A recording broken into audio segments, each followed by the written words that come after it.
I rounded the corner of the jogging path and froze. Emily sat at the small park cafe table, sunlight glinting off her hair as she laughed at something the man beside her said. His arm rested casually on her shoulder while he lifted her coffee to her lips. The bitter tang of cigarette smoke drifted from a nearby bench, mingling with the aroma of burnt pumpkin spice latte. My heart hammered so loudly I thought it might break free, and the world around me stilled. I wiped sweat from my brow, forcing myself to breathe. Just minutes earlier, I'd been running my usual loop, headphones tucked under my cap, enjoying the rhythm of my breath and the early morning hush. That routine always ended with a coffee, my reward for logging miles. Today, I'd planned to meet Emily at home for breakfast, but here she was instead, with some other man named Jake. I recognized his smiling profile from her casual mentions of a running buddy over the last few weeks. Now, the truth hit me like a freight train. I gripped the strap of my water bottle so tightly that my knuckles went white. The low hum of traffic drifting through the treetops felt distant, almost muted. I fought to steady my breath, 7 seconds in, 7 seconds out, just like my therapist taught me. My palms tingled as I clenched them against my thighs. Thoughts crashed through my mind. How long has this been going on? Does she see me? Has she lied every morning for months? I glanced down at the ashtray perched on the little patio table, its brass rim catching a ray of dawn light. She'd given it to me the day I quit smoking, an emblem of my promise to myself and to our life together. Now, seeing that same ashtray tangled in this scene of betrayal felt like seeing the last piece of our marriage crumble into ash. My legs shook as I forced a step backward, nearly stumbling over a low root. The taste of smoke on the breeze suddenly made me want to throw up. I closed my eyes for a moment, picturing our last Sunday morning, flipping pancakes in our kitchen, Emily humming a tune as our daughter sat at the counter coloring. In that memory, everything felt safe, unbreakable. Opening my eyes, I forced myself to jog away from the cafe, slowly, deliberately, mind racing. Every step pumped adrenaline through my veins, but I kept the pace steady, as if my very survival depended on staying calm. I couldn't let her see me unravel. As I crested the hill toward home, I replayed her last words to me, just a quick run, honey. I'll be home soon. I never suspected a thing. By the time I reached our back gate, I was soaked through with sweat. I paused, heart still pounding, and inhaled deeply, forcing air into my lungs, tasting the last tang of smoke. I felt a hollow ache in my chest. Pulling aside the screen door, I stepped onto the patio and spotted the ashtray again, now sitting next to the chipped coffee mug we'd bought on our honeymoon. I closed my fingers around its edge, the cold brass grounding me. If our trust had burnt away, this ashtray would be the first piece of evidence I'd hold onto. I flicked on the porch light and saw our daughter's school backpack tossed by the door. My hands didn't shake as I set down my water bottle, anger felt distant, replaced by a clarity I'd never known. I forced my shoulders to relax and walked inside, the bitter taste of betrayal still clinging to my tongue. The real work, finding out how deep this ran and reclaiming my life, had to begin now. I still remember the first time I saw Emily in that little cafe, back when our Saturdays were full of promise instead of betrayal. It was April 2017, when we first moved into this house. She'd gone out for her usual run in the park, jogging shoes laced tight, ponytail swinging, and I wandered over to grab a coffee for both of us before she returned. We sat at the same wobbly table where I'd later discover her with Jake, and she told me about a spontaneous cupcake competition at the farmer's market. Her eyes sparkled as she described the victory, frosting smeared on her thumb, and I thought, I'm the luckiest man alive. Our life together felt like that for years. Every Friday night, we'd split a pepperoni pizza in our cozy living room, streaming old sitcoms while Lily, our bright-eyed daughter, slept soundly in her room upstairs. On weekends, we'd tackle home projects, painting the guest bathroom a light gray, planting tulip bulbs along the front walkway, and repainting the kitchen cabinets that I'd scratched when I watched a baseball game one too many times. During one particularly memorable summer, we spent a Saturday building a treehouse in the backyard. Emily hammered planks while I held boards steady, and Lily cheered us from below. Her laughter was like sunshine breaking through rain clouds, a sound I clung to now as I confront what's unraveling. But even in those idyllic days, tiny fissures formed, clues I ignored in favor of comfort. I occasionally noticed morning brew transactions on our joint credit card, $5.75, $6.25, $4.50, small amounts that didn't add up to much. When I asked her about them, she breezed off with, "I grabbed extra lattes on days I felt rushed. You know how hectic work has been." I believed her, blissfully unaware those sips of coffee were shared with someone else. Then there were late-night phone calls, a hushed voicemail from a number I didn't recognize, disappearing minutes later. When I poked my head into the living room and asked if everything was okay, she shook her head and said, "Just dealing with a work thing. Don't worry about it." So I didn't. I also remember the nights when she claimed she needed quiet time. She'd slip upstairs after Lily fell asleep and I'd hear her in our bedroom, door closed, murmuring into the phone. Sometimes, I caught a whiff of sandalwood, her signature scent, mixed with another fragrance I couldn't place.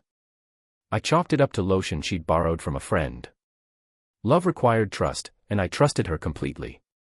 The first real tremor in my certainty came one evening last December.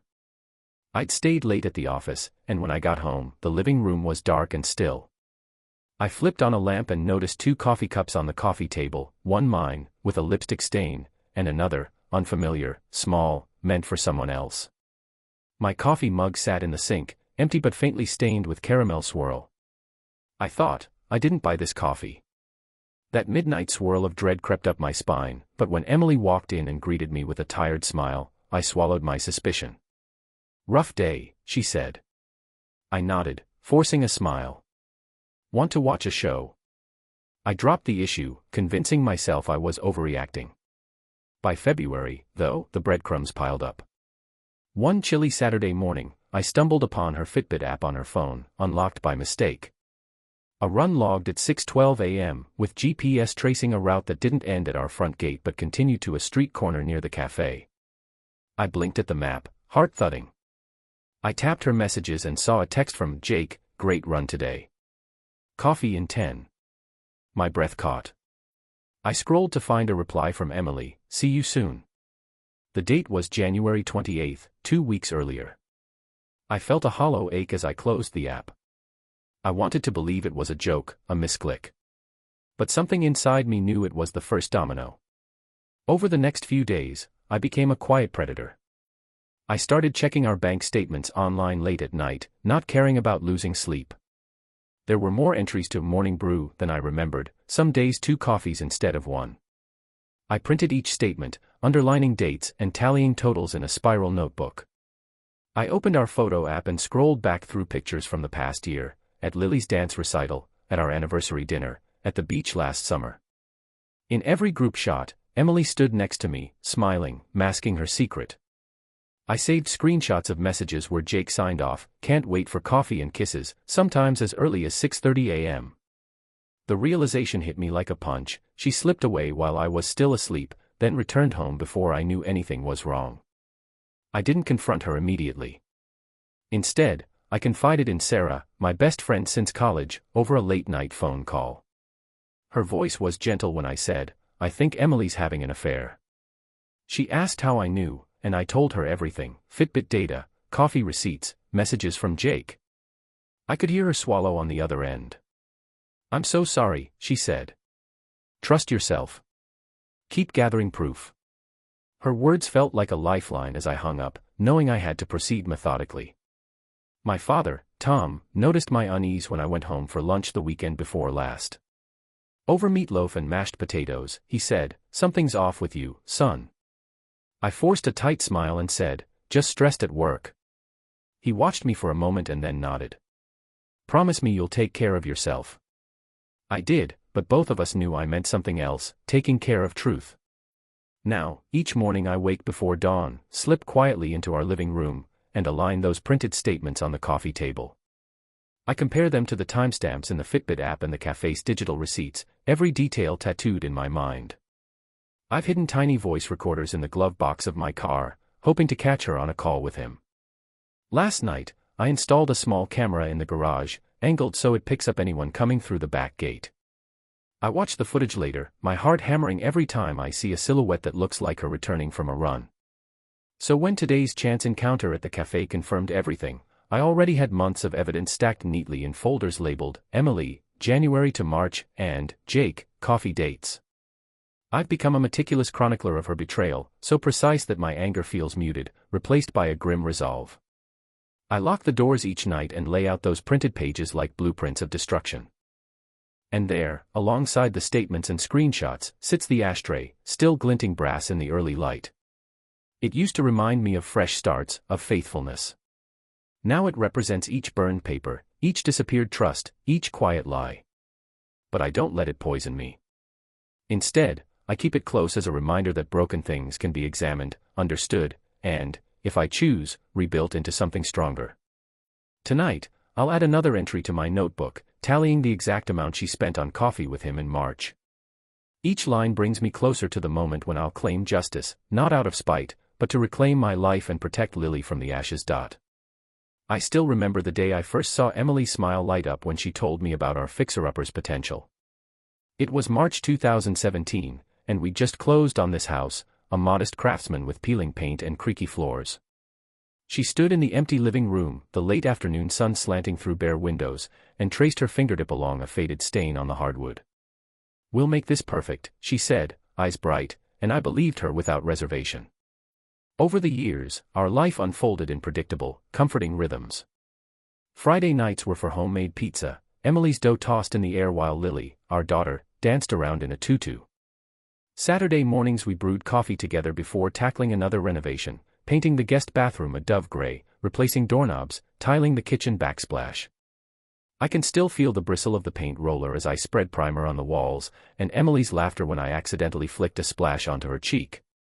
Sunday evenings were our sacred ritual, bedtime stories with Lily, Amber by candlelight playing softly in the background, and Emily leaning her head on my shoulder as we planned the week ahead. It all felt unshakable, until a few small fissures emerged. I noticed how Emily began slipping out for solo runs more often. At first, I applauded her dedication to fitness. I'd wake before dawn, lace up my shoes, and find her gone, coffee mug empty on the counter. Occasionally, I discovered an extra morning brew charge on our joint credit card, $5.75 here, $6.25 there. When I asked, she'd flash me an apologetic grin and say, "I grabbed an extra latte for a friend who was running late." I believed her, picturing her being generous in the name of friendship. Then came the late-night phone calls. I'd be working late in the garage, installing new shelves or sanding down a board, when I'd hear her in the living room, voice hushed into the speakerphone. Once, I caught a phrase that made me freeze, "Can't wait to kiss you this morning." I dropped the hammer, heart pounding, but by the time I slipped into the room, the call had ended. She looked at me, confusion flickering in her eyes. "Just mom things," she said. "Checking on something for a parent meetup." I nodded, swallowing the knot in my throat. I replayed the moment hundreds of times. I saw the way her shoulders tensed when the call ended, the faint shimmer of sandalwood on her blouse, our shared scent, now mixed with something I didn't recognize. I stored these memories away, tucked them into a corner of my mind where I tried not to think. The first undeniable clue was a Fitbit notification in January 2020. I grabbed her phone when she left it unlocked, an impulsive, guilty act, but the entry on January 28 at 6:12 a.m. shocked me awake. The GPS trail didn't end at our front gate. Instead, it led to a corner near that same park cafe where I'd later see her with Jake. I stared at the map on her phone, pulse hammering. I tapped the messages icon and saw a text from Jake, "Great run today. Coffee." Under it, Emily's green bubble, "Be there in 10, can't wait for coffee and kisses." I felt a sick hollowness as I closed the app. I didn't confront her that night. Instead, I printed out a copy of that Fitbit trail, then opened our online banking portal and searched for morning brew. There it was again, 5 separate transactions between December and February, each dated early in the morning, each just a little more than a standard latte. I printed those statements, underlining the dates. I tucked them into a manila folder labeled, January Evidence. In February, a mutual friend, Sarah, mentioned she'd run into Emily at a new coffee shop downtown, one I hadn't heard Emily talk about. Sarah laughed it off, "They've got this amazing avocado toast. Emily said she'd take me soon." Something in Sarah's tone made me pause. It wasn't the big conspiratorial whisper of betrayal, it sounded casual, even proud, as though Emily was flaunting this new spot. That afternoon, I slipped into my car after work and drove past the coffee shop. Through the frosted windows, I saw Emily standing at a high-top table, sipping a latte, her hair pulled back in the same ponytail she always wore when jogging. My stomach clenched. I turned the car around before she could see me and parked 2 blocks away, waiting until she left. Over the next week, I became obsessed. Each morning before sunrise, I crept downstairs and opened my laptop to cross-reference her Fitbit data with the credit card statements I'd printed. I organized the information chronologically: January 5th, run at 6:09 a.m., latte at 6:30, January 12th, run at 6:15 a.m., latte at 6:35, purchase totaled $5.75. The patterns formed a damning narrative: every run ended at morning brew, every latte shared with someone whose name she never mentioned to me. Inside our home, I sensed subtle shifts in her behavior too. I noticed how she'd leave the bedroom door slightly ajar, always when I was in the garage, so I might catch her sneak out. Once I stumbled upon her journal, left open on the nightstand. I didn't read the entries, but I saw a line written in her neat script: "I feel so alive when he laughs at my stories." I snapped the journal closed and slid it under the bed, my heart thudding so loud I worried Lily would wake. Meanwhile, I asked Sarah to keep an ear to the ground. Over coffee one afternoon, she said she'd bumped into Emily and a tall, sandy-haired guy at the farmer's market, choosing produce side by side while exchanging easy smiles. They looked really comfortable together, Sarah confided. Like I was interrupting something. I thanked her, drained the last of my coffee, and watched my reflection in the window, searching for a way to reconcile that image with the happy wife in the living room. At night, I lay awake beside Emily's shallow breaths, trying to piece together when this began. I replayed every detail: her disappearing act after Lily's ballet rehearsal, her sudden involvement in a running group that met exactly where the cafe was. I opened her phone again to check messages, this time downloading every text conversation and backing it up to a hidden folder on my laptop. I printed thumbnails of texts, Emily's expressive cursive replies mingled with Jake's sly flirtations: "Can't stop thinking about your smile, your coffee tastes better when it's my fault you're late, see you at 6 a.m. By March, the evidence was overwhelming. I had spreadsheets of dates, times, and amounts, running distances matched with cafe receipts. I had eyewitness accounts from Sarah, screenshots of GPS routes, and the journal entry I'd glimpsed. I didn't know how long this affair had been going on: months. A year. It didn't matter anymore. The foundation of our marriage, once solid and bright, had been undermined in the quiet hours of dawn.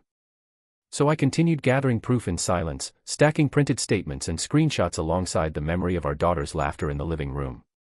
And as I watched those images accumulate, I felt a growing sense of purpose, each piece of evidence a step toward reclaiming my life. The ashtray on the patio table, once a symbol of health and hope, sat alone under the early light now. Its brass surface caught the sun, glinting like a promise that I could hold onto the truth, dissect it patiently, and transform this betrayal into the groundwork for a new beginning. I requested the meeting in Attorney Anthony's conference room, a small, neutral space with a polished oak table, 2 leather chairs, and a single-framed diploma on the wall. As I stepped in, the familiar brass ashtray from our patio sat between us, gleaming under the fluorescent lights. I'd asked Anthony to place it there for a reason, symbolic of our past, now repurposed as a witness to truth. Emily entered next, her shoulders tight, eyes searching mine. She sat opposite me, and for a moment, neither of us spoke. Anthony cleared his throat and held up a manila folder labeled, Exhibits, Carter vs. Carter. "Let's begin," he said quietly. I reached forward and pushed the ashtray toward Emily. She flinched. I kept my tone measured, each word deliberate. This used to remind me of my promise to quit smoking, for us, for our family. Now, it reminds me of how trust can burn away. Her lips trembled as she glanced down at the ashtray, then back at me. She opened her mouth to speak, but I held up a single hand. Anthony nodded. I slid the folder across the table. "I want you to tell me about these," I said, voice calm but firm. "First, show me why you stopped coming home from your runs and instead spent every morning at the cafe with Jake." I tapped the cover of the folder. Inside were printed GPS maps from her Fitbit, routes ending at Morning Brew, followed by a stack of receipts in my neat handwriting: January 5th, 6:30 a.m., $5.75, January 12th, 6:35 a.m., $6.25, and so on, each one underlined. I waited until she met my gaze. Emily swallowed, eyes glistening. Her voice was soft. I'm sorry, but I never meant to hurt you. Then explain this, I said, pulling out a packet of text transcripts. March 3rd, 7:12 a.m., Jake texting, can't wait for coffee and kisses. March 3rd, 7:15 a.m., your reply, me too. See you soon. She turned pale. I was confused, she whispered. He made me feel seen. Anthony chimed in, voice low, Emily, these messages show an emotional relationship that began in January. Mr. Carter's evidence indicates you met Jake here, he tapped the map, and then again at the cafe, every single morning for months. Emily's hand trembled as she reached for the ashtray, fingertips grazing its cool brass. I didn't plan for it to go this far, she said, voice breaking. I wanted something different. I pushed the ashtray back toward me. You said our life was perfect. You stood in this office last year, celebrating Lily's kindergarten acceptance. You told me we'd build that treehouse together. Yet you spent those mornings with him while I believed you were running for health. I paused, pressing my knuckles into the table.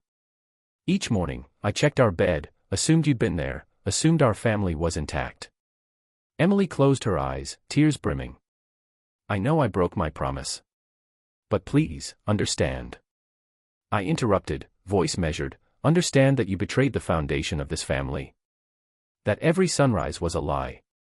She flinched, nodding. Yes. I'm sorry. I pulled out one last exhibit, a copy of my custody proposal, printed and highlighted. I've asked for full physical custody of Lily. Your visitation will be supervised until you provide proof of counseling and demonstrate stability. No unsupervised visits until you complete the recommended program.